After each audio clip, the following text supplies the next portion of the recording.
കാൽപന്ത് കളിയിലെ ഏറ്റവും മികച്ചവനെ തേടിയാൽ ക്രിസ്ത്യാനോ റൊണാൾഡോയെയും ലയണൽ മെസ്സിയെയും അല്ലാതെ മൂന്നാമതൊരുവനെ നിങ്ങൾക്ക് കാണാം. എണ്ണമറ്റ ഗോളുകളോ ഏറ്റവും മികച്ചവനെന്ന പുരസ്കാരമോ അയാൾക്കില്ല. നിർഭാഗ്യത്തിന്റെ ഒരു മുഖമുണ്ടെങ്കിൽ അതിന് ഏറ്റവും യോഗ്യൻ അയാളായിരിക്കണം. എന്നാൽ ഇന്നലെ മുളച്ച കുരുന്നുകൾക്കറിയില്ല നെയ്മർ എന്ന വിസ്മയത്തിന്റെ കഥ. കാൽപന്ത് കളിയുടെ ആത്മാവുറങ്ങുന്ന ബ്രസീലിയൻ മണ്ണിൽ പുൽമേടുകളെ പുളകം കൊള്ളിച്ചുകൊണ്ട് സാമ്പാ നൃത്തമാടിയിരുന്ന ഒരു കാലം അദ്ദേഹത്തിനുണ്ടായിരുന്നു. അതറിയണമെങ്കിൽ നിങ്ങൾ വർഷങ്ങൾ പിന്നോട്ടേക്ക് പോവേണ്ടിയിരിക്കുന്നു. ക്യാമ്പ് നൗ എന്ന ആരവങ്ങളുടെയും ആവേശത്തിന്റെയും മണ്ണിലേക്ക്. 2017 ചാമ്പ്യൻസ് ലീഗ് കിരീടത്തിന്റെ രണ്ടാം പാദം.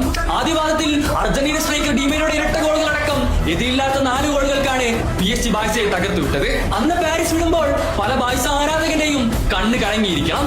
പരിഹാസങ്ങൾക്കും കളിയാക്കലുകൾക്കും തങ്ങളുടെ ടീം പകരം വീട്ടുമെന്ന് ബാഴ്സ ആരാധകർ സ്വപ്നത്തിൽ പോലും വിചാരിച്ചിരുന്നില്ല.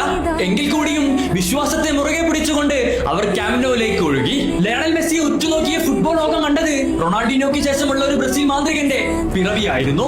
ആദ്യപാദം ഡിമരി എന്ന വിസ്മയമായിരുന്നുവെങ്കിൽ രണ്ടാം പാദം നെയ്മർ എന്ന അത്ഭുതമായിരുന്നു. കളി അവസാനിക്കാൻ ബാക്കി നിൽക്കെ നെയ്മറിൽ നിന്നും സെർജിയോ റോബർട്ടോയിലേക്ക് ഒരു ലോങ് റേഞ്ച് പാസ്. അതൊന്ന് തൊടുക മാത്രമായിരുന്നു സെർജിയോയുടെ കടമ.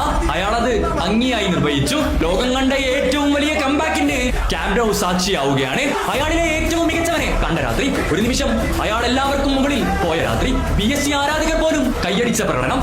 ഓരോ പുതുപിറവിയിലും അയാളുടെ ശോഭ നഷ്ടമായെന്ന് നിങ്ങൾക്ക് തോന്നാം.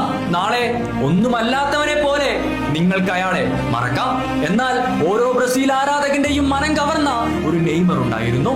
പെലയ്ക്കും ഡീനോക്കും ശേഷം സാമ്പാ നൃത്തത്തിൽ അഴിഞ്ഞാടിയ ഒരു നെയ്മർ. ക്യാമ്പ് നൗവിലെ കാറ്റിൽ പോലും അദ്ദേഹം നൽകിയ രോമാഞ്ചം ഉണ്ടാകും. നെയ്മർ നിങ്ങൾ ഇതിലും മികച്ചത് അർഹിച്ചിരുന്നു.